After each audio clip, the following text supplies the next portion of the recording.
welcome to MFF. I am Mark Hoffmeyer, and joining me are two people who just got done with a rigorous bombing run. They were attacked by gremlins on their B-17 flying fortress. Is that a vitamin or a plane? Did I get the plane right? Yeah. Okay, good. David Cross and Megan Hoffmeyer. How you doing? I mean, B vitamins are great, and so very important. very, very essential. So, David, you called this impromptu meeting of the MFF minds. We kind of talked about this, but we both watched Shadow in the Cloud.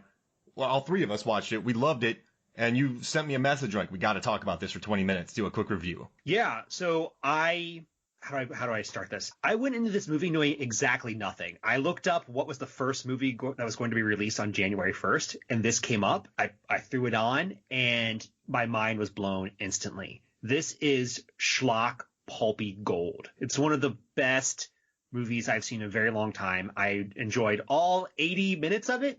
Yeah. It says 85, but it's 80 minutes. That and I wanted to talk about how much fun it is, because it's so rare to find a movie that knows what it wants to be and just goes for it. And this does. It's like, we are going to have fun, and that's what it is. I like the use of schlock. They use that in the Den of Geek review. Schlockiness. They said it had more pulp than orange juice? Yeah. Mm-hmm. But no, than an Orange Grove. Oh, than an Orange Grove. Oh my gosh. But no, this movie, it's, like you said, it's 75 minutes, excluding credits. It goes up in the air, then it goes down, and it just tells a really... And it flies by. It flies by. It's just... I love monster movies, first and foremost. And I mean, 2020 and now 2021, between, Underwater, Love and Monsters, and now Shadow in the Cloud. I'm going to say, during this episode, if I mess up Shadow in the Cloud and call it Cloud in the Shadows, or the Shadow Cloud, pardon me, I'm still getting used to the name. You mess it up too, right, David? Oh, yeah, I wrote a review this morning that's going to go up sometime later today, and I had to go back and respell it, because I messed up the name in every instance. Wait, did you watch 4 different movies? I'm reading 4 different titles. Yeah. But they all had the same plot. Interesting. and as always, you can read David's reviews at Award Wieners on Instagram. So go to Instagram, look up Award Wieners. Wonderful content. People love it. And you're also starting to put your reviews on awardwieners.com, correct? I am, yeah. We are going to be doing a longer reviews, extended reviews on our website, shorter reviews on Instagram, and we're going to be trying to do essays as well, like once a month. I'm actually working on a ranking of comic book movies in 2020. So Bloodshot is on there, guys. I mean, it's 1, 2, and 3, is it not? It's 1 through 20. Yeah. There was only like 8 of them released, but it's definitely 1 through 20. Oh, it's so good. Now, like with the Shadow in the Cloud, I mean, we're going to keep this review pretty quick. We'll talk about what's on the trailer. We don't want to spoil anything just because it's so fresh. Mm-hmm. Yeah. Do you want to give us? I didn't watch the trailer, by the way. I went in literally blind. I had no idea what this movie was about. Yeah. So Megan, do you want to give a synopsis of this movie? No, that's too hard. I don't want to be the one responsible for giving any spoilers. You do it. Okay. So Shadow in the Cloud. Actually, I have the press release. There you go. They sent me some of the press release stuff on this movie, so I'll do that. But I guess if I have to, it's about Chloe Grace Moretz plays a character named Maud. She sneaks onto a plane that's a flight officer that is making a bombing run, it's just making a run, and Gremlin attacks. But there's a lot more to it than that. A single gremlin. Yeah, a single gremlin. Mm-hmm. But the press release, what does it say? I'll read. This will be better. Synopsis. There you go. In the throes of World War II, Captain Maud Garrett joins the all-male crew of a B-17 bomber with a top-secret package. Caught off guard by the presence of a woman on a military flight, the crew tests Maud's every move. Just as her quick wit is winning them over, strange happenings and holes in her backstory incite paranoia surrounding her true mission. But this crew has more to fear. Lurking in the shadows, something sinister. There's something on the wing. Something is tearing at the heart of the plane. Trapped between an oncoming air ambush and an evil lurking within, Maud must push beyond her limits to save the hapless crew and protect her mysterious cargo.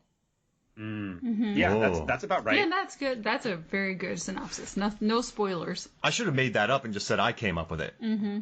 Yeah, that's definitely something you would do, Mark. So I guess there's a couple points I wanted to make for people who might want to listen to, might want to watch this is, This movie follows the rule of cool. It's like logic doesn't matter, but if it's cool, they're going to do it.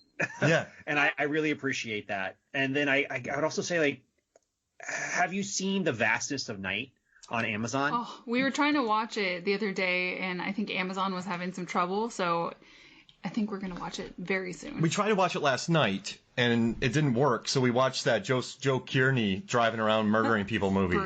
Spree. Yeah, Spree. Yeah. So my point with The Vastness of Night is that it's a very, very low budget, micro budget film, but it has some of the same DNA as Shadow on the Cloud, where they're doing these exposition techniques to save down and cut down on the cost. So just to be like clear, this isn't too much of a spoiler. There is a large section of Shadow on the Cloud where Maud is in a turret by herself, just listening to the men talk. And for me, it's a very smart way to stretch their CGI dollars because they want to put that all into the gremlin that shows up at the 30-minute mark. And it looks great. I mean, Weta, they shot this in New Zealand. And so director Roseanne Lang, she did it. This is her first feature. She had done some shorts before, and I think another really low budget feature in TV. But yeah, they did a good job stretching the budget. I like the Gremlin a lot. It was, I don't know, it looks good, it's fun. But yeah, you know what I'm worried about? Is we watched a trailer before this movie, which was a big mistake. And the trailer does make it seem like a nonstop action thrill ride. Yeah, they do cut a lot of the sort of action pieces into the trailer, which I suppose that makes sense if you're trying to draw an audience. But when I read one of the reviews, they said the first 40 minutes. So you go about 40 minutes in mostly Chloe on the screen. And I sat there and I was thinking, I could be down for this for the whole movie. I mean, I do definitely want Gremlin as advertised, but I could be good with her being the whole movie.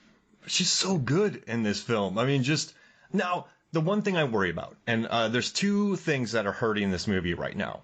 And one of it is the name of Max Landis attached to the script. Since 2017, 2019, he's been accused like over 18 times of sexual misconduct. And so he turned this script in. But then Roseanne got a hold of it, and she, and also the producer Brian Cavanaugh and Kelly McCormick, they went out of their way to rewrite it. That's why when you see the writing credits, it's Roseanne and Max on the film. So she came in, they took the skeletal structure on this, they basically gutted it, but it's still Gremlin on a World War II plane attacking Maud and the crew. But she rewrote most of it, and that's why she was able to get a writing credit. So repeatedly, Roseanne has just said, listen, yes, his name is attached, but this movie is not his. We rewrote it. Chloe even went on to say this in various interviews that this is our movie. We rewrote it. The skeletal structure is there. The scaffolding is there of Max, because Max does that, right? He'll take cops, but trolls, and he'll do stoner hitmen. Kind of he'll add a theme and another theme together. So this is World War II with Gremlin. And actually, his dad directed the segment in Twilight Zone, which was based on the Twilight Zone episode with Shatner, seeing the Gremlins. I mean, this is long-standing. I mean, you had, Snafu. They based a cartoon in the beginning of this movie on Snafu, kind of talking about what goes wrong. In the movie Gremlins, they're talking about gremlins running amok in World War II. So it's a long-standing thing since, World War II, where people swore they saw gremlins on their plane. But I think it's an interesting idea, but that's hurting it because the name Max Landis, a lot of people hear that, and the reviews just focus on his name on it. And another problem is, I just want to get this out of the way. If you're listening to this is an excellent, excellent film. Don't let your expectations be set by the trailer, because right now I was reading through the audience reviews on IMDb and Rotten Tomatoes. Oh boy. And I got so mad. They're sitting here and they're just like, another man-hating movie.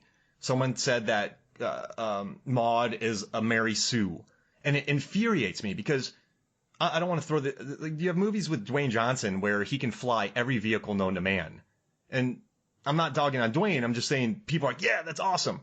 But then you have Chloe hanging on a plane in a movie about flying gremlins attacking, and people are like, that's unbelievable.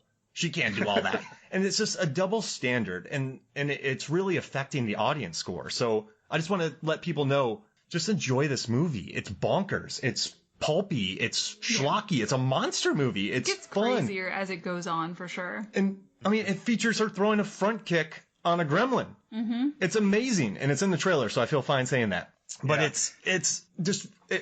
We don't need to go in further into that, but just enjoy give it a chance. What? Give it a chance. I mean, give it a chance. It is more than what it is. One of the things that I've seen online is this is not doing so well in the Instagram crowd. It's getting sub 4 out of 10 reviews, and that blows my mind. This is not that low. This is 7 or 8. Yeah.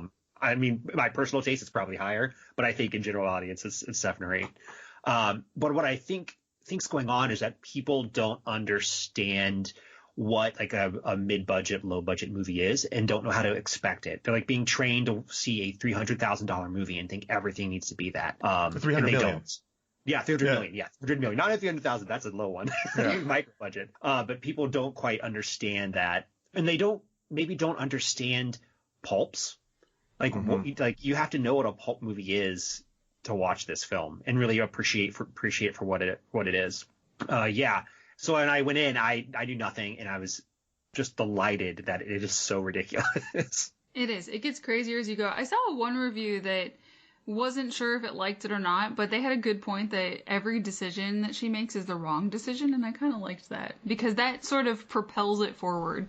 Yeah, and it kind of sets up two nightmare scenarios, where she's locked in the gun turret, literally locked in there, and she's just dealing with all this abuse from the all-male flight crew, and then a gremlin attacks. Like, it's a double nightmare scenario, and I really dug it. I mean, there's probably the best finger breaking of 2021 so far, which I absolutely loved.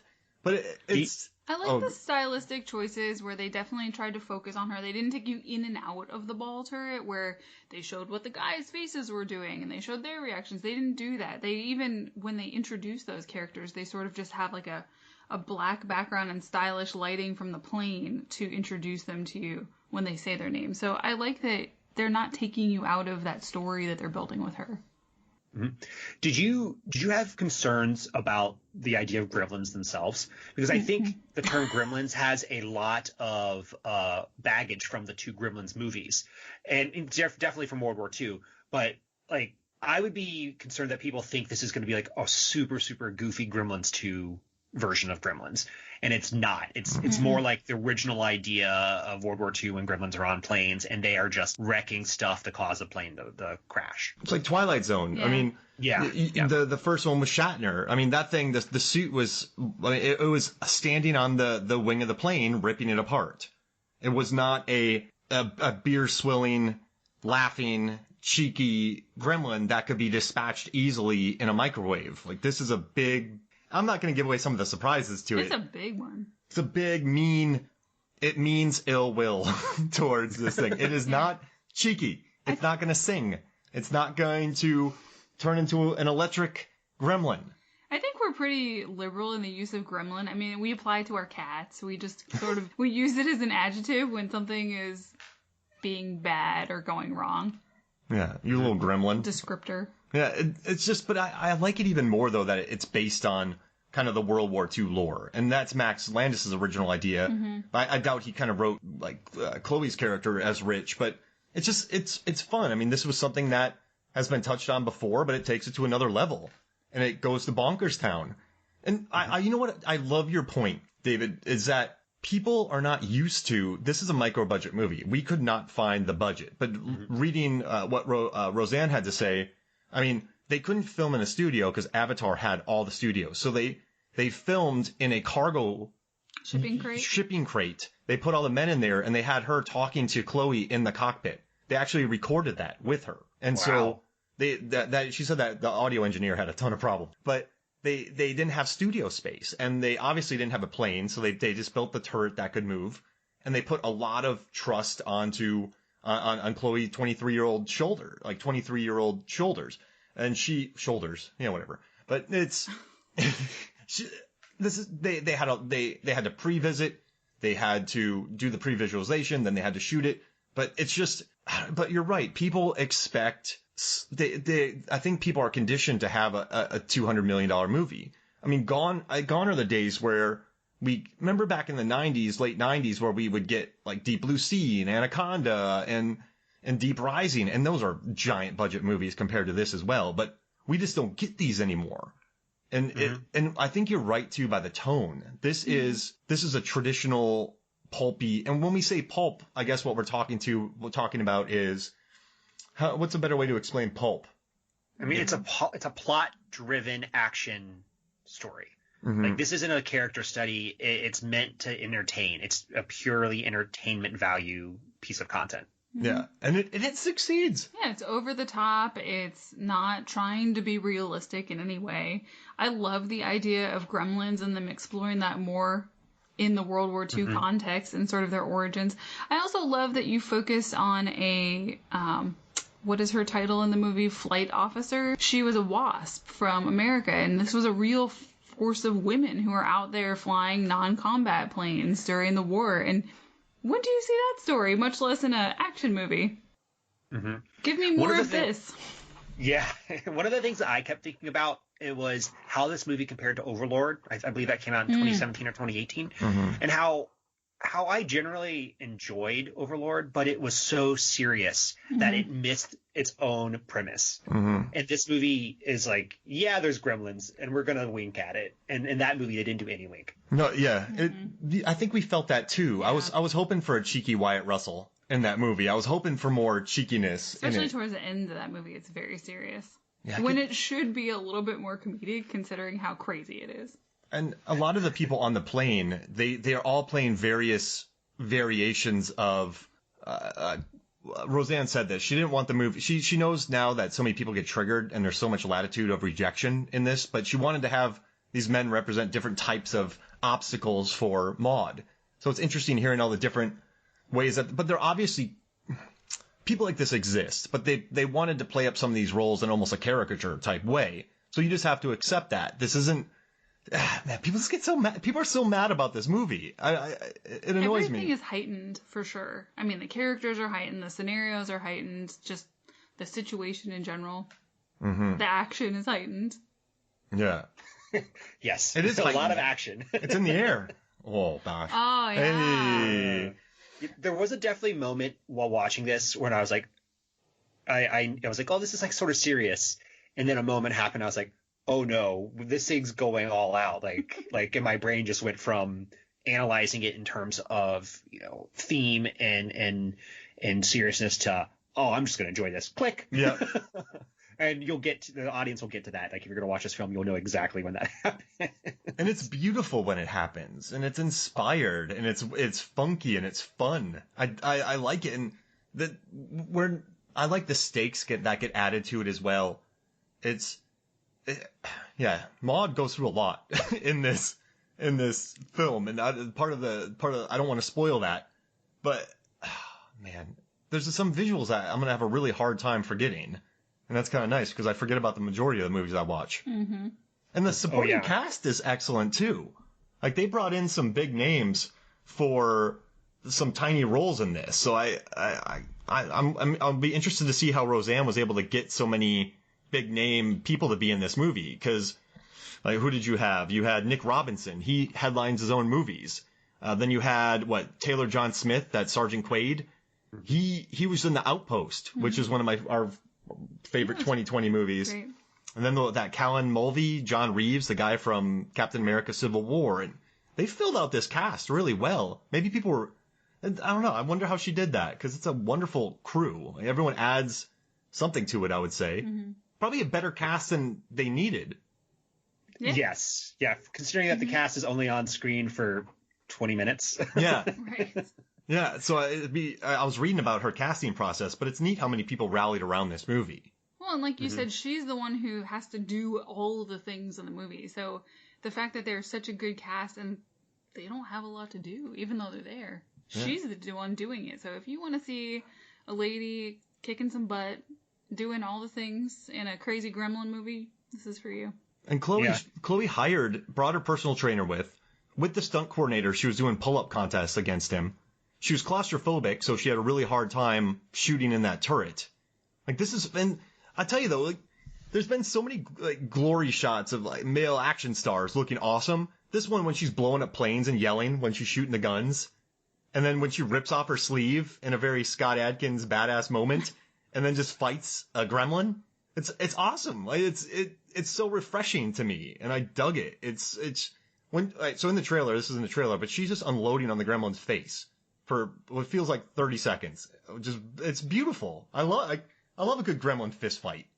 That gremlin deserved it too. Mm-hmm. Yeah. I did want to make a note about the synth heavy score. The score is, and I'm going to say the person who did it, and I might get the name wrong, but I'm going to at least try. And that's Mehua Bridgman Cooper. I absolutely love this score from the very opening because like you could imagine that a movie like this is going to be very stodgy, maybe brass heavy, string heavy, and it is just synth from moment one. Mm-hmm. And it has this like aesthetic that you're going, this is video game-esque. This is not your father's World War II movie. This is not Tom Hanks. Mm-mm. And I should have cued into this earlier because I wasn't quite paying attention. You know what I mean? I was like, oh, is this going to be stodgy? But nope. The synth really, really cues everyone in that it is going to be a fun ride. It's very cool, kind of 80s and poppy, and it's got a very just got a cool vibe to the score. Mm-hmm. You know what would be a good doubleheader? The Guest and Shadow in the Cloud. I was gonna say Cloud in the Sky and Shadow in the Cloud. I would love. They're synth heavy, bonkers, weird, different. Mm-hmm. I would love that. I was thinking this and the Gator movie we covered. Crawl. Yeah, this and Crawl, both 80 minutes of just action. Crawl is beautiful. Oh, Crawl. Just do Crawl. Oh man, Crawl's so good. Crawl, and then just throw in the Guest, and then throw in Upgrade. Every person I've recommended Upgrade to has loved it. So just do all 4 of those. Don't leave your house Better for a Venom. day. What's up? It's a better Venom. It's a better Venom. I want Logan Marshall Green, Kaya Scolodario from Crawl, Chloe Grace from this, and then Micah Monroe from The Guest teaming up to form an Expendables group. And what era? I don't know, time travel. Bill and Ted get them. Okay, that sounds great. And then they're just fighting mutated, flying, alligator androids.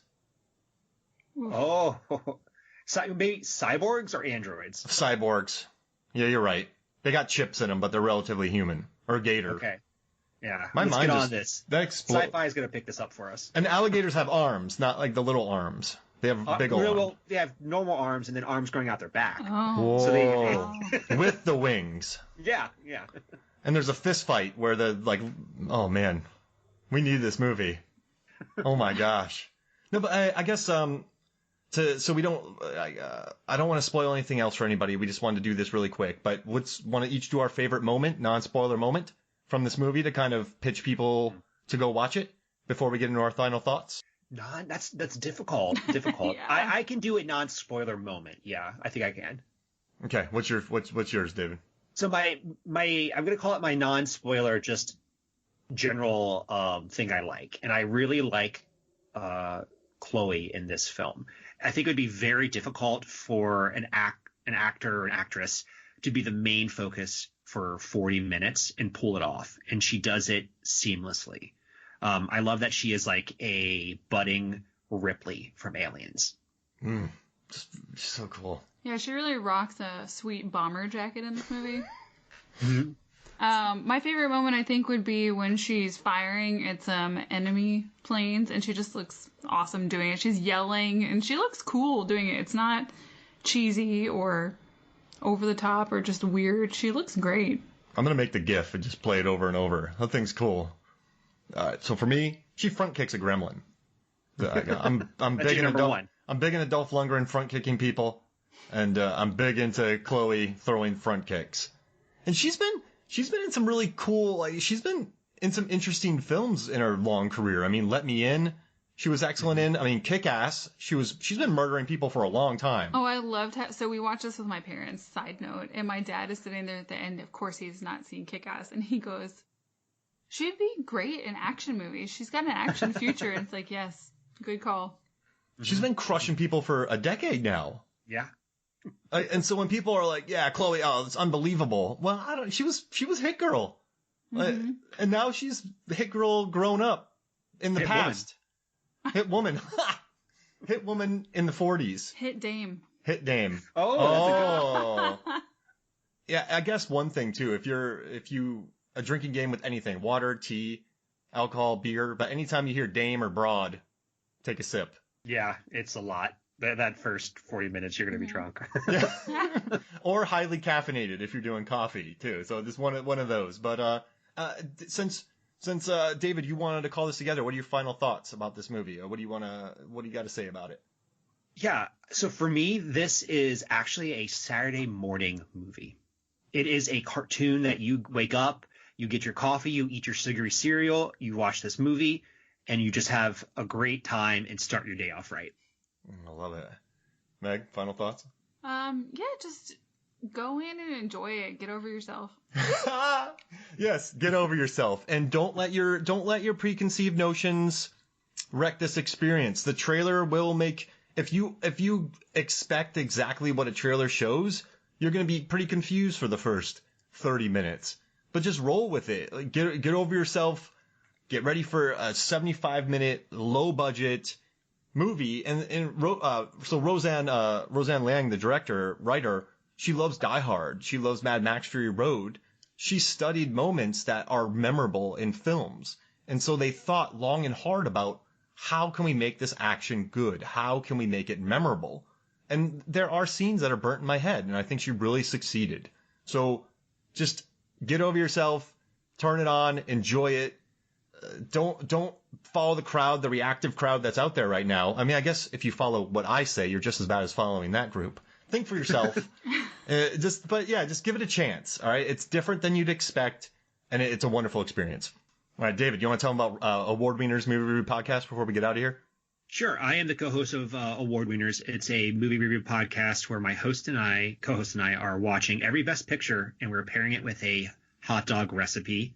Next up is How Green Was My Valley, the movie that famously beat out Citizen Kane. That will be out probably next week. Love it. And what would a hot dog be for this movie? Oh, well, you'd have to do some type of gremlin dog. But I don't know what that would be. You would have to boil it because they don't do well with water. Yeah, that's a great question. I mean, I bet it's like it would have to be something related to World War II and rations, and probably just canned Vienna sausages on crackers and call it a hot dog. Could you put a New Zealand twist on it because they take off from Auckland? Yeah, you could. I just know very little about New Zealand. Googling New Zealand hot dogs.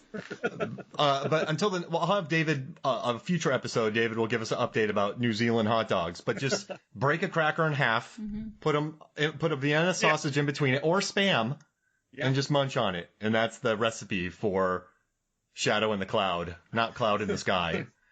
It's, so, hey, well, thank you for joining me, Megan and David. Thank you. All right, cool. So for me, Mark Hoffmeyer, for David Cross and Megan Hoffmeyer, this is Movies, Films, and Flicks.